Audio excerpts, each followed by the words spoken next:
In ancient Rome, power was never merely political. It was religious, symbolic, and psychological, woven into every ritual and every belief that told Romans who they were and why their city endured. Among all the sacred institutions that defined Rome's identity, none carried more weight than the Vestal Virgins. They were not priestesses in the ordinary sense. They were living guarantees of Rome's survival. As long as they remained pure and the sacred flame of Vesta burned, Rome believed itself protected by the gods. To imagine harm coming to them was to imagine the collapse of the world itself. And yet, during the reign of the Emperor Caligula, even that unimaginable boundary began to feel frighteningly fragile. The Vestal Virgins were chosen as children, often before they fully understood what was being taken from them. Between 6 and 10 years old, a girl would be removed from her family in a solemn ceremony that declared her no longer subject to any man, not her father, not a husband, not even the ordinary constraints placed on Roman women. She became, in a legal and religious sense, a possession of the state and the gods. For 30 years she would serve Vesta, first learning her duties, then performing them, and finally teaching them to younger girls. Chastity was not merely expected, it was the foundation of Rome's cosmic order. A Vestal's body was not her own, but neither was it available to anyone else. It was sealed by religion, protected by terror, and elevated above ordinary human desire.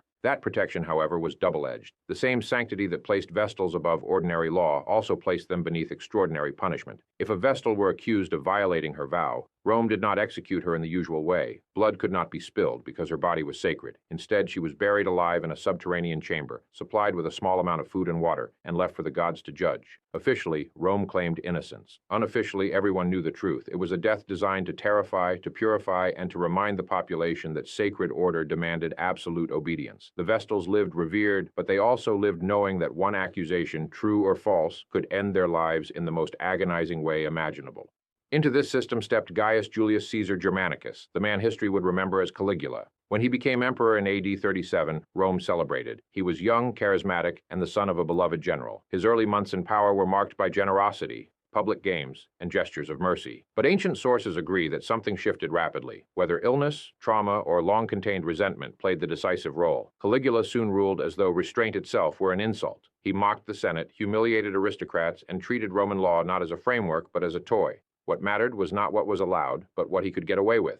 Caligula's relationship with religion was especially dangerous. Roman emperors were expected to respect the gods publicly, even if privately skeptical. Caligula, however, began to blur the line between mortal and divine. He demanded honors usually reserved for gods, dressed as deities, and spoke as though the sacred existed to affirm his supremacy. In doing so, he transformed religious institutions from stabilizing forces into arenas of domination. Anything sacred that did not revolve around him became by definition a challenge.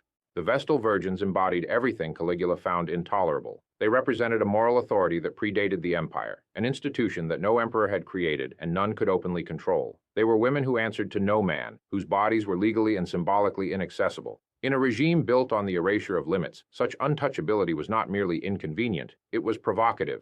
Ancient historians do not record explicit acts of sexual violence committed by Caligula against the Vestals, but they do record his contempt for chastity, his mockery of religious vows, and his willingness to weaponize accusation and fear. In a society where rumor could kill, this was more than enough. Caligula summoned Vestals to audiences, something that would have unsettled even a stable political environment. He made remarks that undermined their sacred status, treating their vows as though they were absurd formalities rather than cosmic necessities. In Roman culture, words spoken by an emperor were never just words. A joke could be a threat. An insinuation could be a death sentence. For Vestals, whose lives depended on public belief in their purity, even the suggestion of impropriety was catastrophic. The emperor did not need to touch them to destroy them. He needed only to imply that he could. To understand why death could feel like mercy in such circumstances, one must grasp the impossibility of resistance. A Vestal could not simply refuse an emperor's summons without appearing guilty. She could not accuse him without inviting disbelief and retaliation. If she complied in any way that could be twisted into suspicion, she risked accusation and burial alive.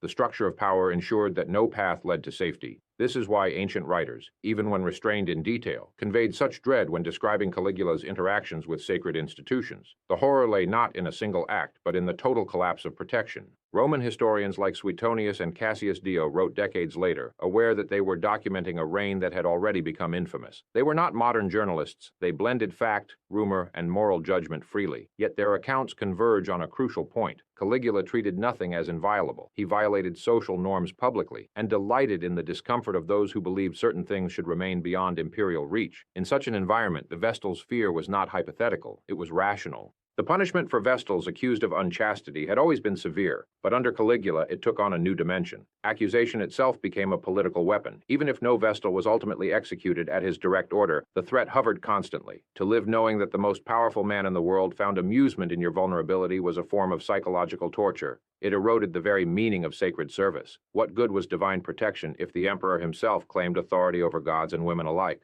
Modern retellings often exaggerate or fabricate explicit atrocities, imagining graphic scenes that ancient sources do not support. This impulse, while understandable, misses the deeper truth. The real brutality was systemic. It lay in the way absolute power transformed sanctity into liability. The Vestals were not harmed because they were weak, they were endangered because they were powerful in a way that tyrants cannot tolerate.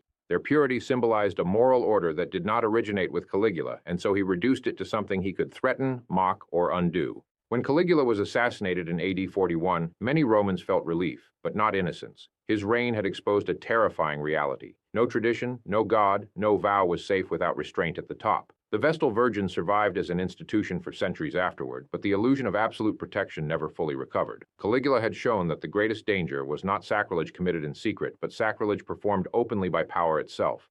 The story endures not because of sensational acts, but because of what it reveals about tyranny. Violence is not always necessary. Sometimes the threat is enough. Sometimes the knowledge that your life, your body, and your sacred role exist at another's whim is more devastating than death.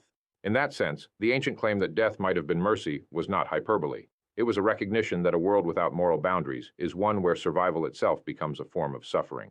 Caligula did not need to force the Vestal Virgins into explicit acts to shatter the sanctity they embodied. He forced Rome to imagine the unimaginable. He forced sacred women to live under constant threat. He forced the gods themselves to seem powerless, and in doing so, he left behind a legacy that still unsettles us, the understanding that when authority recognizes no limits, even the most protected can become the most endangered.